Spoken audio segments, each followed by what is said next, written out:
in the astral level, they're not only demons, not only hell, but there are different levels of heavens. And there are also teachers there, masters of high enlightened degree. Like the master of Swami Yogananda, you remember? Yes. He came back from the astral level to embrace Master Yogananda, to prove to him, to tell to him that he still loves him and he still exists. Yeah, it's not like he died and then master-disciple relationship cut. Yeah, because Yogananda, Paramhansa Yogananda, that's his title, we have to say the whole thing. Mean he's a great swan, liberated saint.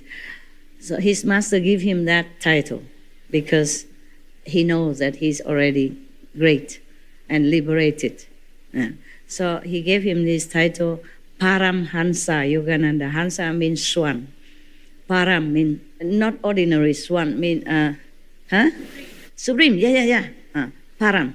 In India, some master of the light and sound method, they call them Param Saint, means supreme saint. Okay? Supreme.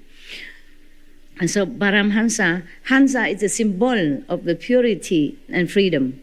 Because the swan normally, the real swan, they live only in the very high altitude lake. They drink only from the pure water. And the legends say that they even eat only pearls. There's some substance of purity like that. Yeah, they're not normal. Some swan are like that, from celestial abode, they come down to become a swan for a while. Just like one story I told you about one of the wives of one of the king. She reincarnated as a flamingo, the white flamingo, for a while. Yeah, she reincarnated as a human and even married and have children. And after that, she returned back to her god husband. Remember that story? Yes. So not all animals are from karma, okay? And not all animals are physical animals. Most of them are from celestial abode. They came down for some purpose, either personally or to help humankind. Even if they don't want to help humankind, their own celestial energy also brought down some blessing to our world. So that's why we must truly respect our animals and any beings that we see. Children, you understand everything? You understand? You don't need translation? Yes. Okay, good. How come today we have children? I'm surprised. All of you 12 years and above? Yeah? Wow. So young saint. Thank you. I told you I respect all of you. You know why? Because all of you are Buddhas. Inside, you're God. It's just you have to play your role. I don't know why. I'm too lazy to check out why you play this stupid role, or this terrible person or good person. I don't care anyway. I know you are God inside. You have God, nature inside. You have Buddha inside. So whatever role you play, I still respect you. And whether you harm me or you help me or you hate me, you love me, I respect all of you. This is just the role you have to play for the moment, the price you have to pay, the role you have to play, the poison that has been dosed into you to make you forget. But I don't forget, okay? I don't forget who you are, who you really are. I don't mean just you sitting here. Any of the beings on this planet, even trees, rocks, any being at all, we are all playing our part in the evolution history. We will arrive one day. Sooner, later, slow, fast, we will go home. Yeah.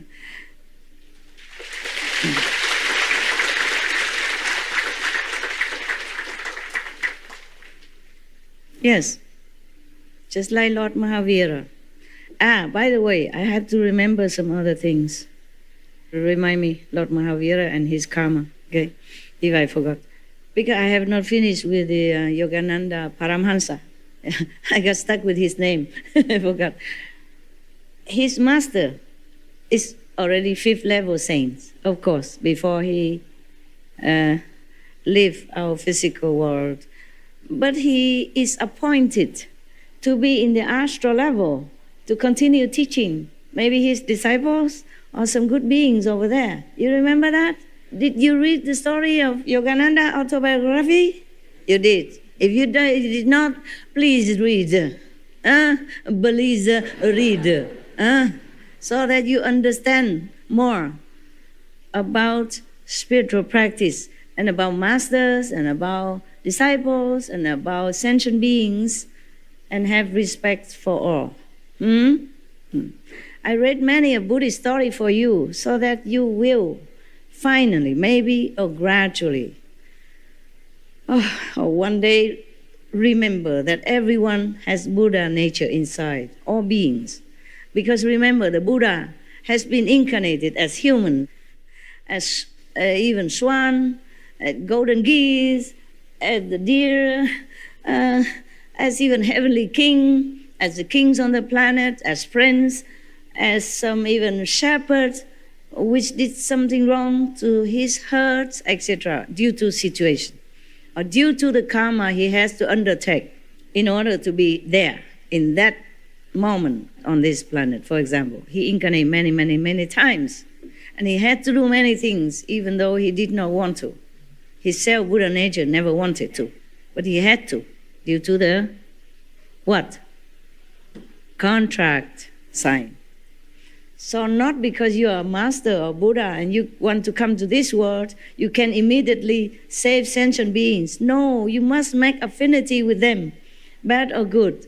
Therefore, the Buddha liberates first 5 disciples are the 5 blood suckers, really, that eat his blood in the former lifetimes. But he willingly gave, and he said, I will liberate you when I became Buddha. Even then, the people who harmed him became his disciple. The first 5 are not like somebody who did something good to him, give him milk to drink, give him food when he's hungry, give him arms, give him clothes, nothing. Eat his blood. And he came back, give them liberation, the first 5. Do you remember or not remember? Yes. Did I tell you this story? Yes. All right, good. Now you know. Wow. Therefore, you should know all beings has Buddha nature, or maybe a Buddha incarnated to help you undergo his affinity mending, building, progress, or process. So all that story, not just to entertain you, must think, okay, and must digest it, and must let it become your self-realization. Because what I told you is my realization, not yours. But nevertheless, I'm trying to impart to you my understanding. Somehow you will get it a little bit. And then from that capital, you will invest, you will have more interest.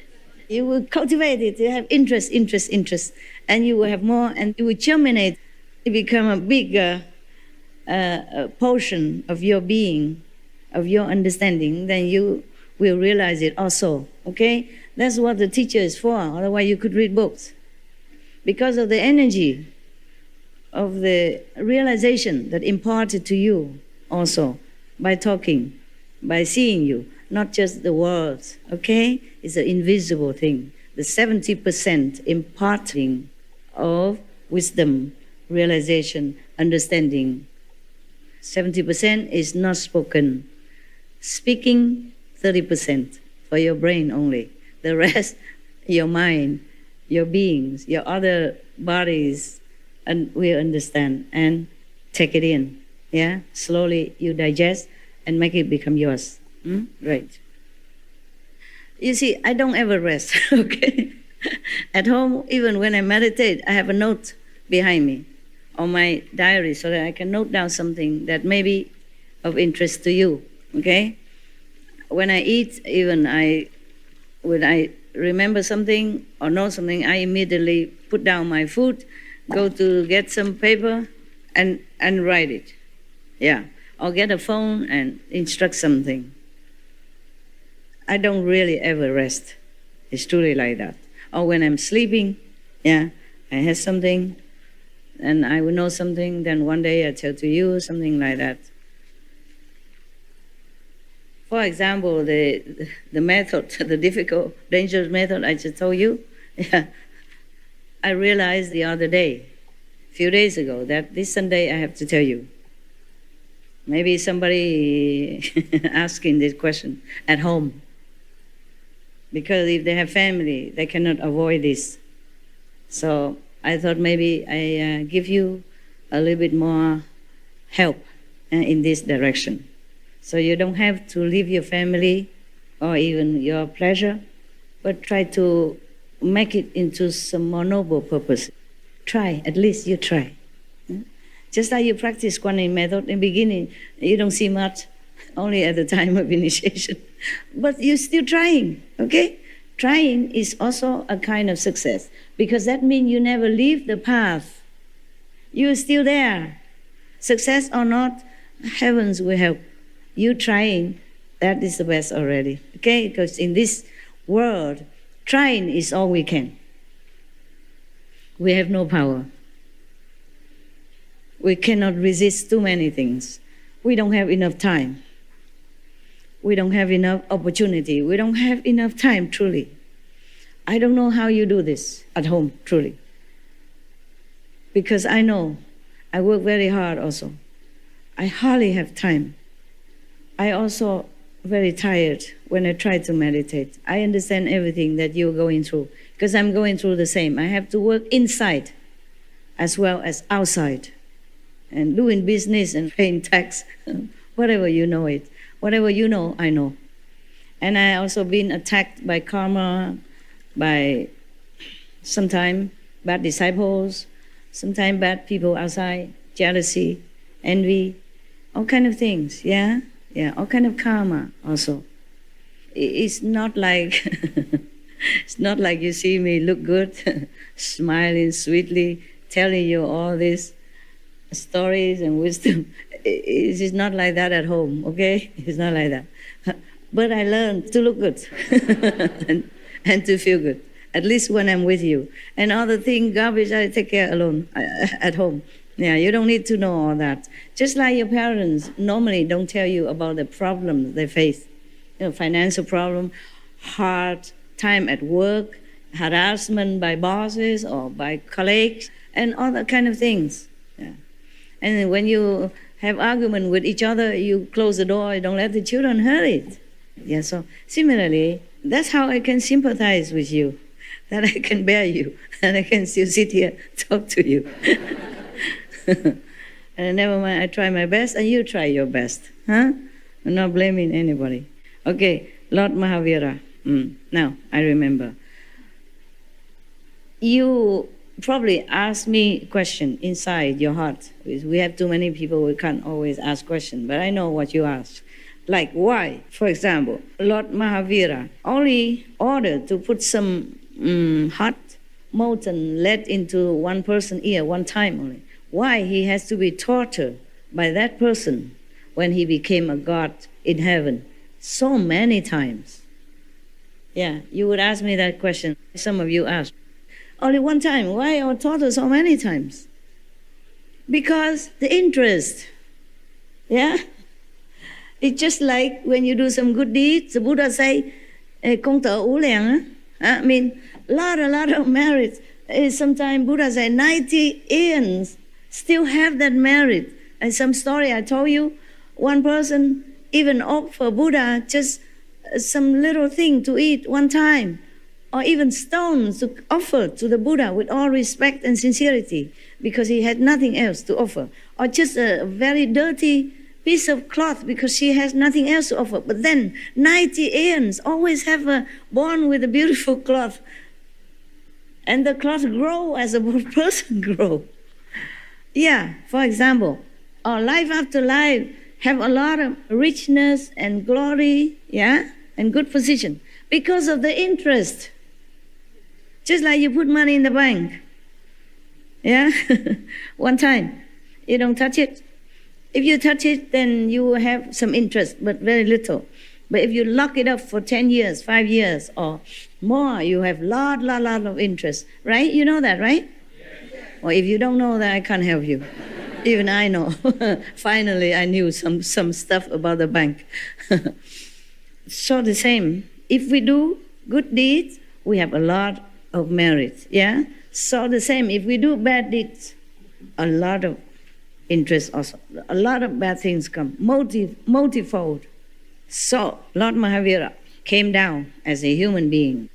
Must accept all this. Because this is a norm in this world. You know, in the physical world, must have give and take, must have sorrow and happiness. Cannot have only one-way street. He has to accept that before he came down. He have to do that. So that later, when he practice, when he want to be liberated, he has to pay back multiple times, one person after another, even from one person like Shangan. He tortured him by his own power many times, again and again, non-stop. And the Buddha also, and any saint. Therefore, have respect for all beings, because they have to undergo something. You never know. Maybe they are Buddha.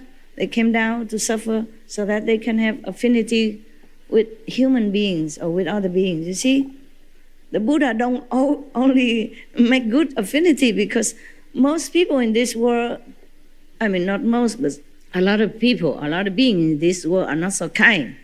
So not like everybody come out when the Buddha go out, they would give him food or anything like that. They may be reject, or they may be slander him, they may be scolding him, they may be chasing him away. Even then, it's still an affinity. Just like the first 5 disciples who eat his blood, suck his blood, but became his monks and get liberation directly from the Buddha, the first one even. So affinity that the saints made with beings, not necessarily always good, pleasant, happy, yeah, that it would be good. Then all of the master would come down. And all beings can be Buddha or master and liberate any other beings. That would be too good. No, the Maya will not allow that to happen. He wants his debt to be paid, even though it's all illusion, but for him, he make it real. That's why we must respect all beings, okay? You never know who is what. Respect doesn't mean you invite a bad person to come to your house and let him do anything he wants with you and say, oh, you are the Buddha and I forgive you, come again. Come again, make trouble for me, come again. No, it's not like that. Just like if some snake bites you, I told you many times, don't just invite him to your house and then give him food every day and sleep with him and please bite again because I know you have Buddha inside. Forgiving doesn't mean being stupid, huh? Avoid what you can if it makes you suffer pain. If you can, avoid it, okay? Forgive, but no more.